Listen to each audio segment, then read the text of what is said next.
How we doing? How we doing? Carry on, carry on.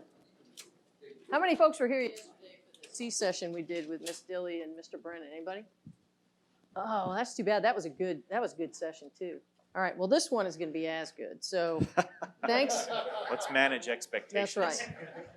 Thanks everybody for coming today. Those of you that are here, those of you that are out in DCS land. Last count I heard there was maybe 9 or 10. You know, we are back. We had a great show with TCDC last time. You haven't seen it yet because they put the kibosh on it. We talked so much about the Sea-Lift turbo activation, but the final report hadn't been released. So we're going to release that link a little later after the report comes out. But it was a great discussion if you were in real time. So we have with us today the J6 and our Deputy Chief of Staff for Cyber Operations, Brigadier General Rob Lyman, and I appreciate you joining us today, Rob. Yes, ma'am. And you know, this year, General Lyons has really put an emphasis on cyber.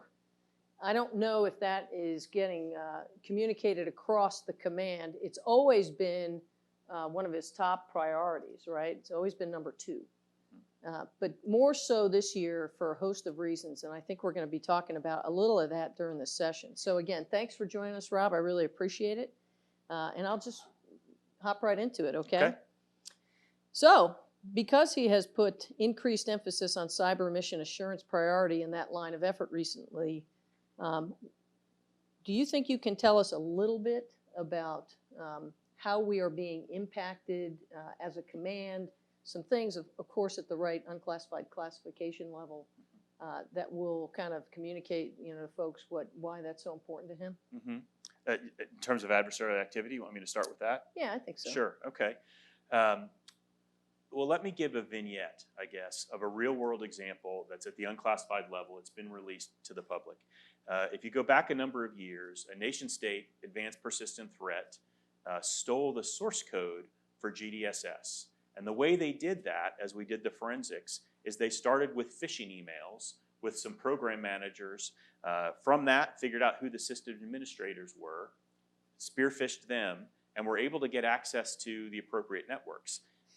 Long story short, they ended up with access to a clear defense contractor network where they were able to root around, get the source code, and exfiltrate that. All starting with phishing emails, which is why we put such emphasis on that sort of activity with our workforce. Additionally, a couple other areas we focus are vulnerability management, our patching of software. We get a lot of scans from the internet, from the unsecure internet, looking at our attack surface, our publicly facing capabilities. And anytime those aren't patched and updated, that can be exploited by an external user. So we spend a lot of energy making sure our patches and our software is up to date. We do the same thing for software that's internal to our network, because if an adversary has access in there somewhere, they can also exploit those vulnerabilities. And then kind of the last piece I'd say that becomes an attack vector is USB plugins. We continue to sometimes have problems with folks taking personal phones or unauthorized USB devices and plugging them into our network with the claim that I'm just trying to power it and charge it, or I didn't know. But every time you plug something like that in, that is an attack vector, a significant one, to put malware into the network. So those are some attack vectors that we put focus on, and trying to change workforce culture to make sure that we're operationally focused, that we recognize the threat is there, and drive the right sort of behaviors. Yeah, no, thanks. That's very important. And in fact, we're going to continue to assess, you know, those quantities of different behaviors that could potentially result in the vulnerabilities. And so you'll see some communication coming out of my shop about that here in the near future. So, okay, General Lyman, next question. So again, with the increased emphasis on cyber mission assurance that General Lyons has put out to the command, where do you think we are headed over the next year in this area? Well, we had an opportunity recently to do a whiteboard session with the commander, and out of that, we're driving some updates to the lines of effort in our command strategy. So that's coalescing here now, and so I think in the next year, we'll see focus areas in a couple of different spots. One is understanding ourselves better and the map of our cyber terrain.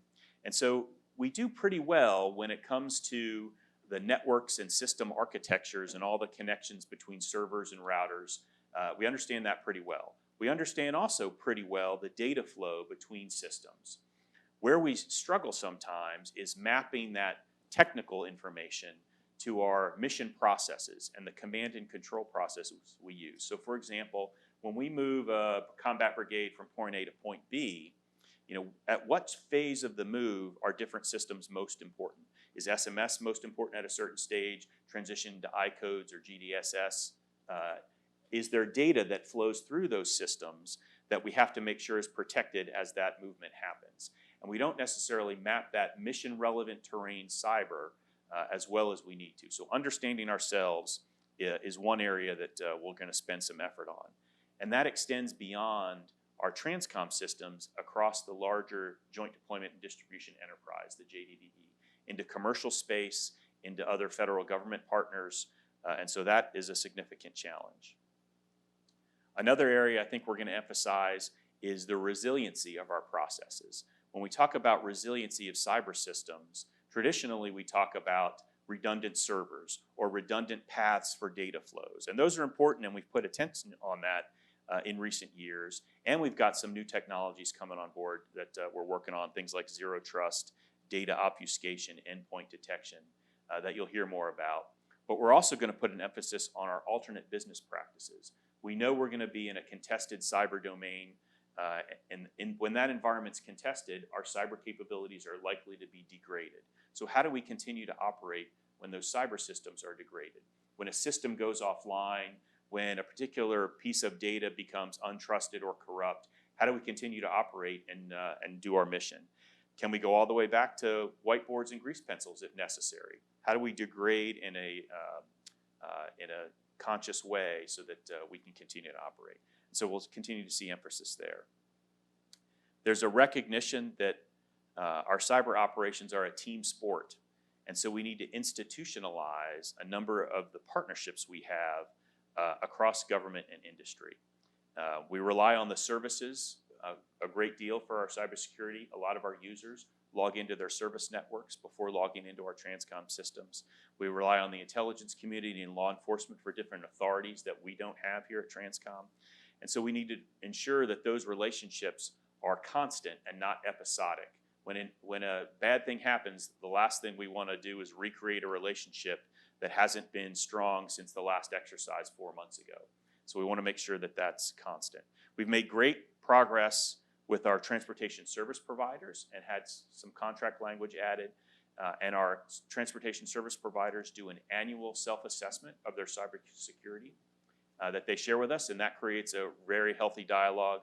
Our next step in that regard is with our IT and C2 software developers and creating that same sort of relationship with them. So you'll see some focus there. And then lastly, we talked a little bit about it already, but the cyber culture of accountability and operational discipline, educating the workforce and making sure we're acting appropriately. So let's pull that thread a little bit, right? As we continue to focus on the warfighter readiness and ensuring that we've got the right sort of culture for that, what can the TRANSCOM workforce do to bolster our readiness when it comes to cyber systems? First, I think understanding the system you log into every day is a military global C2 tool and not just an administrative PC like you have at home. So understanding that operational imperative is critical. We need to make sure our workforce is educated on the appropriate behaviors that we expect. We automate as much as we can, but we're never going to eliminate human judgment, right? Regardless of the weapon system, we can give you an optical, aiming tool on your rifle. We can give you night vision scope and a laser, but humans still have to use their judgment on when to pull the trigger, right? The same is true in the cyber domain. So we have to have a disciplined and accountable behavior. And we do that in order to impose cost on an adversary. You go back to that vignette I described where they're using spear phishing, they're scanning. Every good behavior we have imposes a cost on the adversary, making it that much harder for them to deny, degrade, or disrupt us. And that's what we want. So the good news is we're headed in the right direction. So in the last 3 or 4 phishing exercises, about 12 to 15% of the people that got a phishing email would click and take that bad behavior. Our most recent example from just this month, that was down to 7 or 8%. So we're going in the right direction. One statistic as I was preparing for this that I failed to share with you yet, ma'am, is that more people clicked the spam button to tell us, hey, this looks like a spam email, than clicked and took the bad behavior. So we've tipped the scale and we have more good behavior than bad, but it only takes one. So that's a very good sign. But we've also got a number of still attempts to access unauthorized websites, gambling websites and things like that from your work computer that are blocked, but we want to eliminate that sort of behavior. For those that do need access to different websites that may be blocked initially, there's a quick process to ask for that and get that website put on what we call our whitelist for you to be able to have access to that. And then I think you continue to see emphasis on our 21-day patching requirement. So those of us that are in the software update business, we have a 21-day standard from when a patch is released to when it has to be put on the network, and we want to drive that well within that standard to get down as close to 0 as we can. And then we want to eliminate that USB plug-in sort of behavior. So those are the sort of cultural things we want to continue to bolster and strengthen. Yeah, no, that's great. And I think we're going to just have to repeat that and repeat that and repeat that. So shifting gears a little bit, there's been a race to the cloud, a deliberate march to the cloud, and we are still driving in that direction. So can you kind of update us on how things are progressing with our migration into the cloud? Yeah. We've spent a lot of attention when it comes to our cyber focus on data and cloud in the last year. And so with that, you'll hear that continue. The focus on moving to the cloud is really around agility, resiliency, and security. So the agility the cloud would give us to quickly and rapidly field new functionality. The resiliency a cloud architecture gives us over the legacy architecture we have of our systems today. And then the security we can build into a new cloud instance. There's sometimes this illusion that the cloud is generically more secure than legacy environments. And that's not universally true, but if you build out that cloud instance in the right way, we can build in that security from the beginning in a way that we need. So we're continuing to move to the cloud. We're building, we're currently in Amazon Web Services, but we're building out capability that's vendor agnostic so that we can move where appropriate. We want to be vendor agnostic and balance that with the ability to take advantage of some of the unique capabilities that are offered in a cloud instance, things like shared services that we can maximize the utility there. So there's always that balance. We started the cloud journey and focused on those systems that are in a DISA data center that's closing next year. And so that was the focus up front, was to get systems out of that data center and into the cloud. And so we've got 8 systems migrated to date. We've got 16 more scheduled to be transitioned by the end of March, so that'll get us out of that data center. And that really is what we call a lift and shift. It's a copy and paste, if you will, of the capability that those systems have now. We're just moving them into a cloud data center versus where they are today. The next phase will make those more cloud native and take advantage of some of those cloud capabilities. But that'll be our next phase.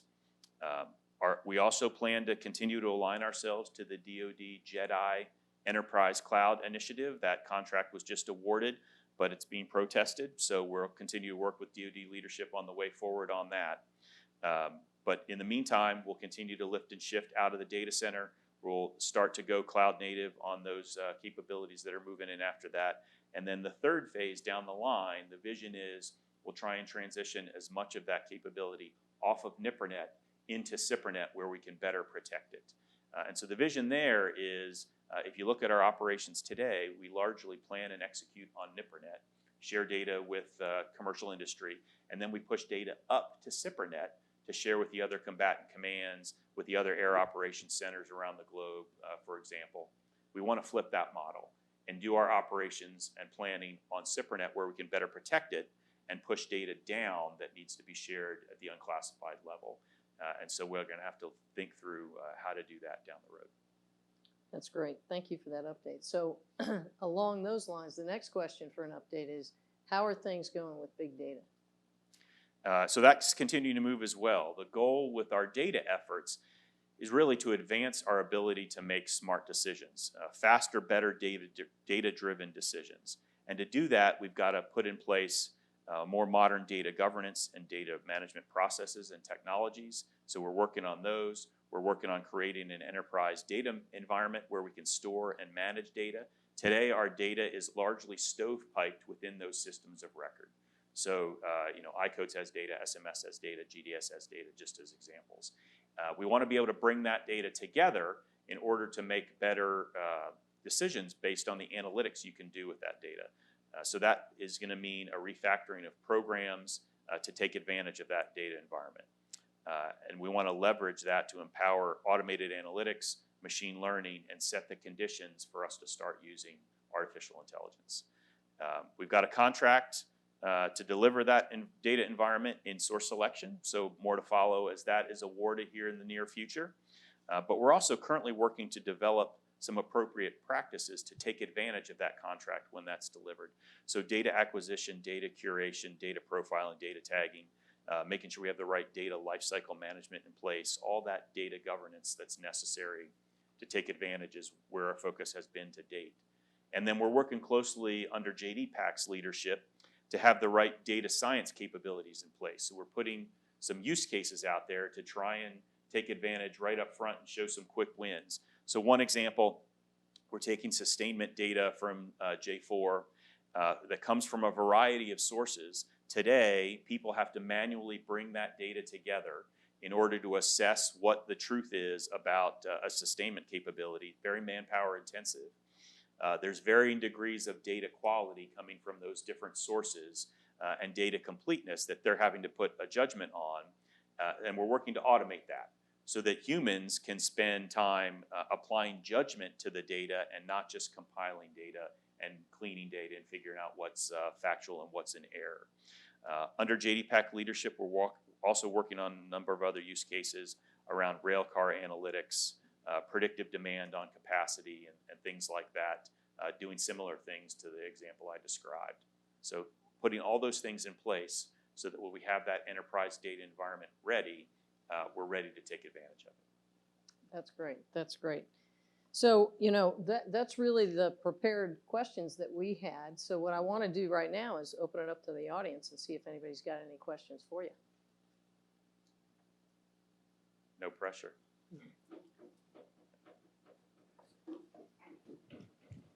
Hi, sir. Mike Krupe from J4 ITV branch. A little different question here.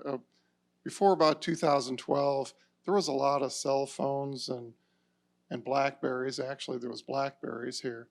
I guess my question is, as we contracted the budget, we took them all away from GS-14 lieutenant colonels and below, and just gave them some tablets and stuff to the division chiefs. Can you talk about communication generally? Yeah. What you're thinking about? That's actually a great question. And so let me answer it in two ways. One, we talked a lot about security today. So there's constantly a balance between security and what we call the user experience, right? And so I'll use the example of coming through the gate every morning, right? Nobody loves waiting in the line at the gate to get in, but that's a security measure we all understand.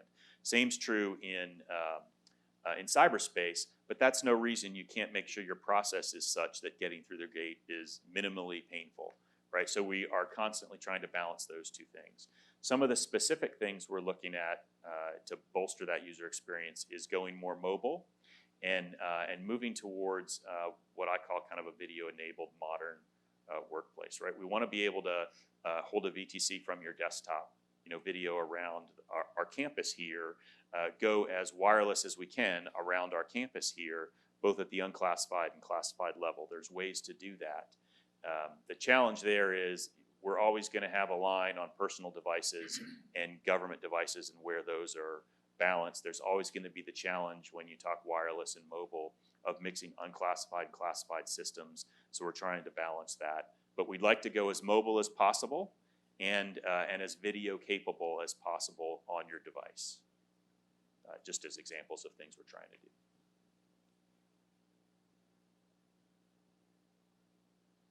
Okay. So we recently rolled out a new TMT system. We rolled out actually a couple things, right? A new SharePoint, I think that was the beginning of October, and a new TMT system. Have you guys been kind of dialed into some of those changes? In theory, they've made things a little easier. Any feedback you guys want to give? I sense a lot of excitement about task management tools. Yeah. What? And so we're constantly upgrading the capability we've got for collaboration tools. And so that's really kind of the umbrella these two come under. SharePoint is a collaboration tool. It's not the only one, but it's one that we focused on. And we made some changes to our task management tool as well. Sir Moose from Knowledge Management. Yeah. So as we go forward into AI, what do you think our first baby step's going to be, and where do you think we can go with that baby step and grow into the future? Good question. I think the focus for TRANSCOM is going to be in that decision support space. Some of the other entities within DoD are looking at automated driving cars or vehicles and things like that. I think for us, it's around decision support. So it's going to be around that advanced analytics of transportation data and making decisions about what mode is best, what route is best, based on cost, based on operational factors, and then giving those courses of action in a prioritized way for a human to validate, yep, that's the right decision.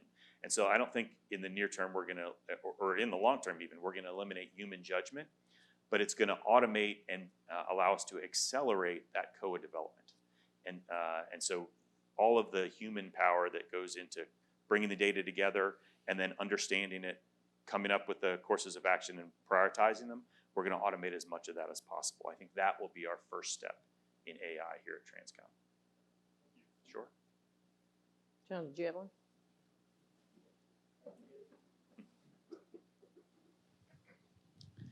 Yeah, thank you for being here with us.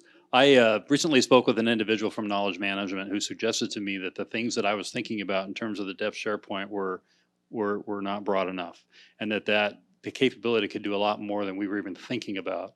Can you help us understand where we can go to learn more about how to use the tools that we have in a much more in-depth way than we're doing right now? Sure. When it comes to SharePoint, there's a team of, we call them developers, but they're really customizers of SharePoint that we have in J6. Low density, high demand, as you would imagine. That's where I would say start. And if you can share with them, here's what we're trying to accomplish, they can tell you what's in the realm of the possible and then help get that developed. But that's the place to start on how to use that tool. But it's definitely much more capable than just a place to hang files or to move your front web page where people go for announcements. It's much more capable than that sort of thing. And we want to take advantage of some of that. Sure. So let me take the opportunity to get a little bit of feedback on that, because what we're trying to push is to become a different workforce culture where we are leveraging tools, where we are shifting forward into the advanced decision-making space. How I see a lot of work that's been going on, but can any of you guys in the room, is there any frustration with the ability to get assistance to create capabilities on depth SharePoint? Do we have the right amount of resources to facilitate? I mean, this is an enormous headquarters. And so, my question is, if everybody's trying to do it, and we have 3 guys in the J6, is that enough? That's my question. Yeah.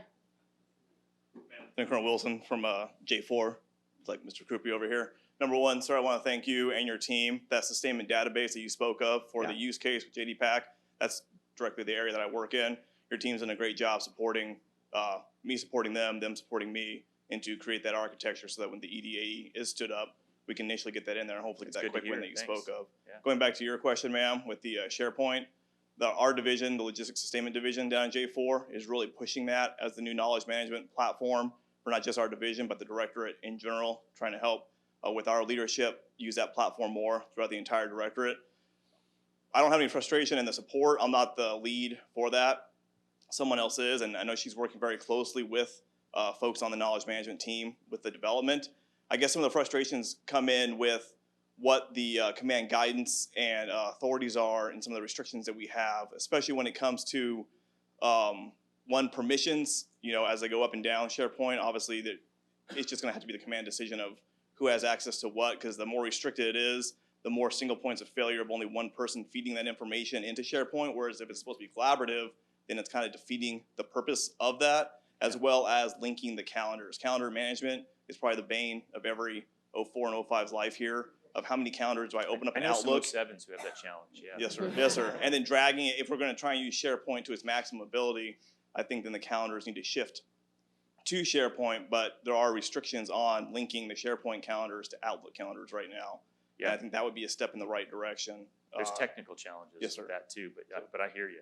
Yes, sir. So Yeah. that was my personal feedback. No, ma'am. good feedback, thanks. Just a little feedback. Nothing frustrates me more than to go to J1 or J8, I'm not picking on anybody, and then click on their staff list and it's blank. So simple things like that. I mean, we've had this thing for a long time now and it's just not filled out. So, Yeah, that's a and good point. I talk to people that join staff and stuff. They say one of their most frustrating things is getting emails or something from us and not having a phone number or an email or something to call TRANSCOM reps back. I mean, it's just simple stuff like that. Yeah. Having signature blocks and data and information so people can talk to each other. Well, how does that happen, Rob, with the, so the signature block, that's a you know, self-inflicted wound. It But is, yeah. when it comes to the global, in Microsoft Outlook, how do phone numbers get populated? Do individuals have to do that as well? Yes, but we can put out guidance on exactly how to do that and make sure it's updated. You know, we can take that for action. For that one, which is a little bit different than, you know, going to our SharePoint and clicking on an organizational list for the J1, we can fix that. But I think for the Outlook, we should probably do some hygiene on that and make sure that external agencies or internal, you know, can reach one another, for We can do sure, that. for sure. That's good feedback. I appreciate that. Yeah. So, ma'am, sir, we are just playing off him and your comments a moment ago on SIPRNet. Like every 5 minutes, it asks me to confirm what building I'm in and what room number I'm in.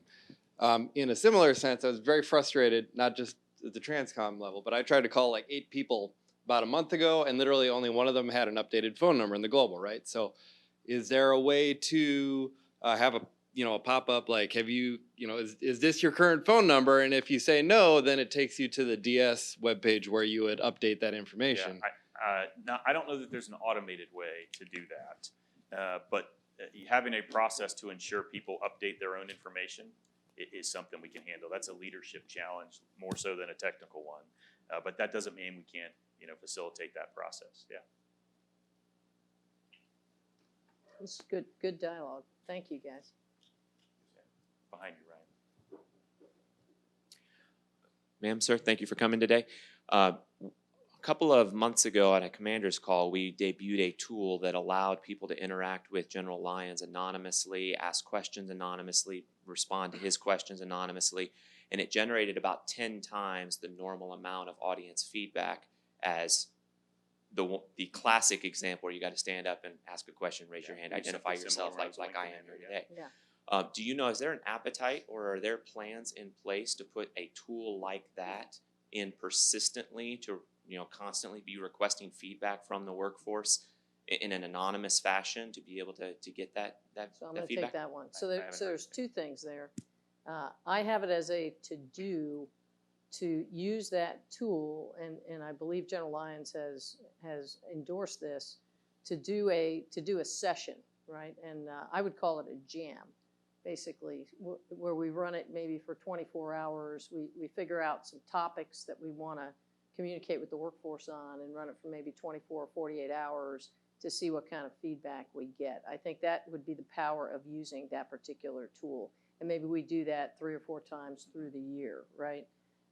That is on my list of things to do. With respect to the anonymous feedback, so before I got here, we have the Ask Us Anything button. So that used to be anonymous, and it's not anymore, right? And there's a reason for that. just to be candid, anybody can use it. But I think, and again, this is just the way that it was conveyed to me when I came into the chair, that some of it started to get a little out of bounds. So that's why they kind of illuminated, who the source of the question is. So I think it's a useful tool. I can tell you the ones that I've received for me since I've been in the chair have been everything from cell phone, shelves, lockers at the doors, to, it takes me 2 hours to get my PIN reset. Can we do something about that? Things that actually have been quite useful. Helping me from my level address the needs of the workforce. So that's out there, and I would encourage you guys to please go ahead and submit things. But with respect to an anonymous one, I'm not sure from an appetite perspective that we'll do that anytime soon. Any thoughts about that? Was the one you saw or you used text-based, text from your phone? That's what I've seen. Yes, sir. It is, so okay. It was the Poll Everywhere site, or Poll Anywhere site, where we could ask questions. You need to the the audience. you need the mic, or the people on DCS can't hear you. Yeah. So yes, sir. It was the Poll Everywhere site where you can pose questions to the audience, they answer, and their identity is obfuscated so that you don't know who's answering what to each question, and then also the opportunity to put out kind of a blank short answer or fill in the blank essay type thing, and they can write whatever questions or provide whatever feedback they want. Again, providing anonymously, and again, it generated 10 times the level of feedback that we had seen in previous commanders' call. Yeah. Some good, some bad, some useful, some not, but still, it's something. Yeah. So what I would ask, again, and this is, if I put my civilian hat on in IBM, we use those jam sessions, like I said, several times a year. What I would solicit from you all maybe are topics, and feel free to send them directly, send them to my staff. If there's something that you want to talk about or provide, feedback, or a problem that you see, and it really, in one sense, can also be leveraged as crowdsourcing, because all of you have great ideas, and if there's a problem collectively that we're trying to solve, we might get an idea from somebody that otherwise might not have a voice, right? So we'll look out for that. Be on the lookout for that. But go ahead and send anything to me, and we'll go through that. Okay. What else? Last one, I swear. No. Keep it coming. We got a few minutes. 3 or 4 years, we have the active shooter drills and some things. The J2 secure vaults all have cameras that look out and monitors on the inside, so you can see who's on the other side of the door. Several times over the last 3 or 4 years, I've talked about, can we get them on all the other vault doors, because you can't see who's on the other side. Anybody knocks, you're going to open the door or whatever. I don't know how you wire the building for that kind of thing, but it's just a thought. We don't have peepholes. We have no way of knowing who's on the other side of doors. That's good input. Thank you. Yeah.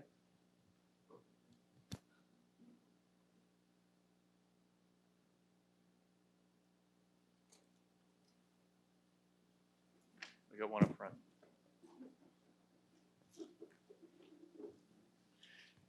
So we have some members of our teams who work in geographically separated units, and as we bring new systems online, occasionally there's challenges connecting them as well. What specific challenges arise trying to connect folks that are at other units and other bases around the world to their team?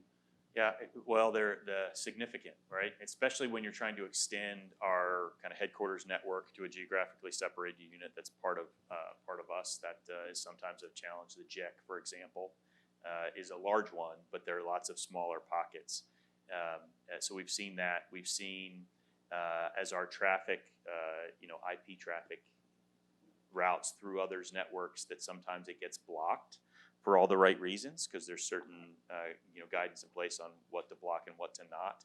And so we've got to coordinate, finding out where that block is and fixing that. So it takes a conscious effort sometimes to do that, and that gets overlooked sometimes. So I would just say the first thing to do is make sure that we highlight where those are, where those geographically separated units are that are so critical to us so that we don't overlook them. Yeah. Anything else? We definitely have time for a couple more questions. So I'll ask another one.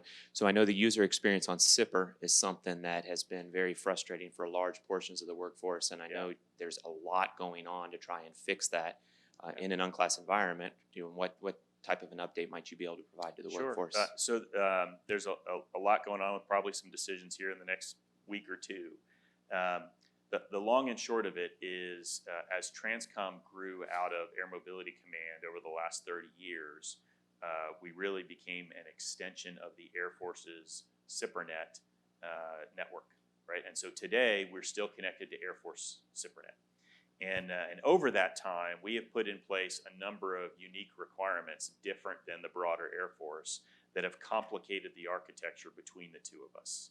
And that has become a real challenge in terms of kind of the technical complexity of pushing patches, of things that drive the user experience, like management of your Outlook or management of patches that happen, or a multitude of different things. And as we've dug into that, we found that is far too complex today. We need to simplify that. And so we've got an effort underway in partnership with the Air Force to look at the engineering of how we're designed today, and then what's the right course of action going forward. Do we create a more definitive boundary than we have today because it's messy? Do we fall back in and just become regular Air Force users, or do we completely cut away and become kind of our own TRANSCOM SIPRNet network, similar to what we do on NIPRNet? And so those are the things we're exploring.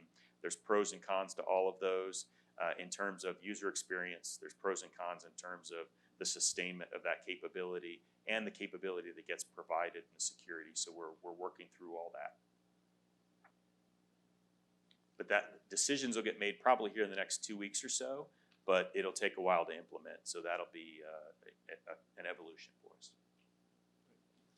Good afternoon, sir, ma'am. Colonel Love, sorry, with the TCRA. Ma'am, you mentioned about TMT. I know personally TMT's gotten a lot better, so definitely love the improvements. Makes it a lot easier to flow through, find the documents, and respond, I think, in a timely manner. So that's been great.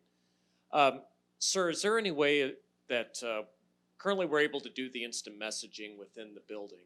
Is there any plans to be able to do that with maybe our JEC partners or someone outside of the building, even over to AMC if necessary? Yeah, great question. I'll have to look into the details of how we have that set up and why that's not capable right now. But going back to the earlier question we had about mobile and video, that's exactly the kind of thing we want to have the capability to do as much as possible. And ideal world, not just with the JEC, we'd like to be able to do that with the joint staff or with the other combatant commands, or as much as possible. Sometimes the security blocks in place are there for a reason that stop that from happening, but we want to be able to maximize the capability. So great question. We'll add that to the list to look into. I think it would be great for COOP scenarios as well to be able to improve communications at that time. So. Yeah, no, good. Good. Go ahead, say it into the mic so others can hear. That's capability would be excellent during COOP scenarios. So if people are able or have to work at home, be able to do instant communications would be definitely a huge advantage. Good. Or sir, chat on SIPR would be great as well. Just throwing that out. Yeah.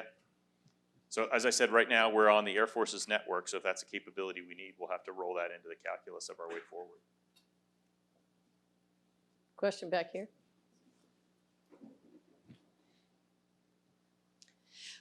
Good afternoon. With the movement to the new TMT, which has been great, however, we lost a lot of the history and the ability to go back and research tasks that have been accomplished in the past. Is there any opportunity there to either pull it and make that information still accessible on a SharePoint site, even though my understanding is it is still accessible via the old TMT system. No? No longer? We are no longer on the AMC system. But we can still log into it and get old data, can we not? No. No? Okay. So the short answer is no. Yeah, one of the weaknesses of the transition, and I think there was some conscious decision made during the transition based on cost and based on need of what got transitioned, what didn't. I can't speak to all the details. But Let's have Mr. Nelson add some more. So all the information that was a record is in the TRIM system. So if you can research through the TRIM, but if people didn't pull it into the TRIM system, then we do not have a record of it. I do have a spreadsheet of every task from the last 2 years if you want to go through that way, and I can give you that information. My name's Randall Nelson, and I can help you with that. And I Thank you. think we tried to communicate, I don't think we did. I know we tried to communicate prior to the cutover what would need to happen. In fact, to address specifically what we knew to be a cut at some point from the old system to get people to migrate their data that they wanted to save. So it really, you know, hopefully most folks took advantage of that, but I suspect some didn't. What else you guys got? Anything? All right. Well, look, hey, I really appreciate, you know, General Lyman joining us today. I think this is an important conversation to have. I think, you know, recently we did a cost cast about cybersecurity, so you should see that rolling out there. Just trying to continually remind our workforce how important this topic is and how very much everyone, every single one of us plays a role in maintaining OPSEC and cybersecurity. From an OPSEC perspective, I would tell y'all, it's not a secret. We will, after the new year, we'll get tested, and we won't know we're being tested, but it's going to occur. So that's everything from all the behaviors that you know about today, no tailgating, you know, securing your badge, putting your badge away so your badge isn't getting photographed or lost. In addition to all the cybersecurity behaviors and measures, we really have to think about ourselves in every single one of us, down to the newest employee, that every single one of us represents a potential vulnerability to a much broader command and control network and to a much broader mission set beyond just coming in the morning, checking emails, and what we do from morning until we leave at the end of the night. So I would throw that out there for your consideration. And then finally, I just want to go ahead and a couple of final comments. You know, we're going to go into the Thanksgiving season next week. I know I'm looking forward to going back to the East Coast to see my family, so I want to, on behalf of the command, wish everybody a very happy Thanksgiving. Please enjoy the time with your family and friends. You know, we're going to enter into the holiday season. So on that note, I just want to remind everybody to get your ugly sweaters and your ugly ties and your ugly socks. Oh, and your spouses to bring to the 6th December holiday Commanders Call and Social. It'll be starting at 1300 over in the Scott Event Center on the 6th of December, okay? So thank you all very much. Let's have a round of applause for General Lyman. Thanks everybody on DCS land, and until the next TRANSCOM show. Thank you guys.